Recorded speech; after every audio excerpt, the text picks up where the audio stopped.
Hey everybody, welcome back to my channel. Thank you for joining me today. It's a little gloomy and rainy here, so I'm a little cozied up with my blanket and a thicker sweater today in what is usually our sunny Southern California. So I have an update regarding Orange County, California, and we're moving closer to less restrictions. Our governor and everyone else in political power within California are trying to make moves to basically make our governor seem less evil. You know, he's trying to loosen some things up in hopes that the recall does not happen, that he does not get recalled and we do not get a new governor come this fall. So let me just jump right into this article.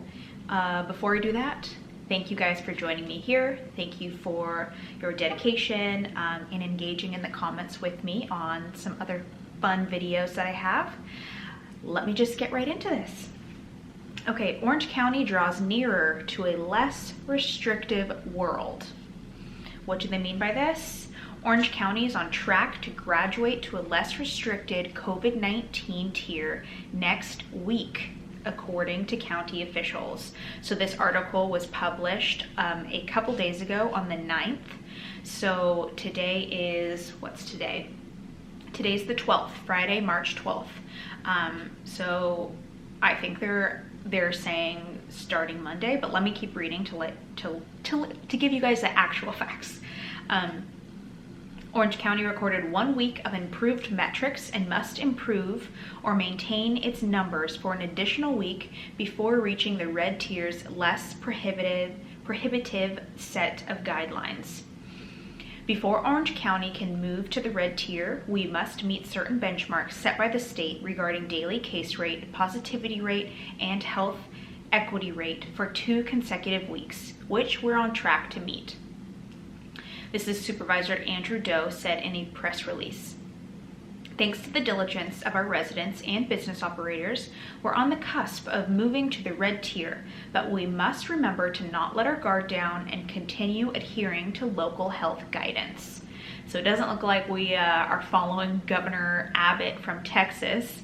We're not following his protocols and just jumping ship and opening up everything and taking away the mask mandate, although he is able to record that their COVID cases have dwindled, have dropped tremendously. So that is, you know, their leading argument of why they're opening back up, why Texas has opened back up to 100% capacity, no mask mandate, all things of that sort. So we're not there yet, but I'm hopeful, hoping and praying that California can take that leap as well.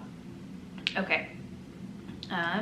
When Orange County enters the red tier, restaurants will be allowed to have indoor dining at 25% capacity. Gyms will be able to open at 10% capacity. Museums, zoos, and aquariums will be able to open at 25 capacity and more. That's right. You heard that correct. Still not open 100%, definitely at 25, 10%. For the most part right now, a lot of places that are local to my area are operating at this base. A lot of gyms are opened already inside with your mask at 25% capacity, and they're doing outside. So I think that's how they're getting away with it. But let me get back to this. Okay. According to Blueprint for a Safer Economy guidelines released by Governor Gavin Newsom's office, Orange County has hit key metrics that will allow it to reopen to the red tier level on March 17th at the earliest, if it maintains its metrics, the course that we're currently on. Counties that hit the red tier metrics are normally required to hold their COVID-19 case rates below the qualifying metrics for weeks, but Orange County doesn't have to wait as long due to getting credit for its health equity rate and positivity rate having already been in the orange tier, said our supervisor Lisa Bartlett. The county's case rate per 100,000 was hovering slightly above 7, which is the threshold to move to the red tier for that category. Counties need to have all 3 metrics below their thresholds to make it into the red tier or any subsequent tier. Once Orange County hits 2 million vaccinations for the state's Healthy Places Index, its metrics requirements will loosen and will be permitted up to 10 cases per 100,000. So far, it has given about 1.7 million vaccinations. Even if our case count spikes up and it goes to 8, we're still going to be okay in the red tier, Bartlett said. It really solidifies things for us not having to bounce back up to purple tier, even if our case rate per 100,000 goes up. That's so crazy though, because I mean, of course I want everything to open up, but they've been going by these making sure we are under that quota.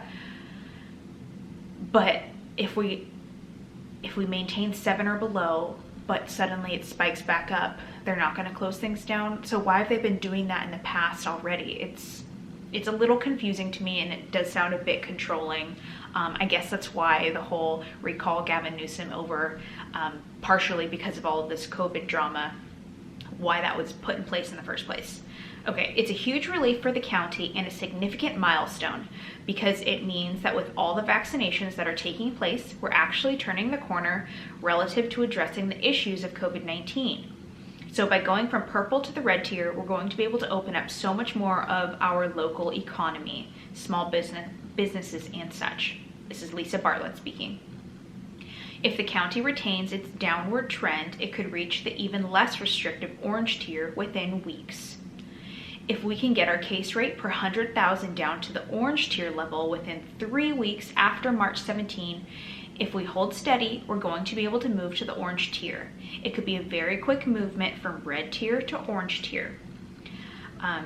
John Kabatek, California's state director of the National Federation of Independent Business, said that the move is good news for struggling businesses. Of course, right? Duh.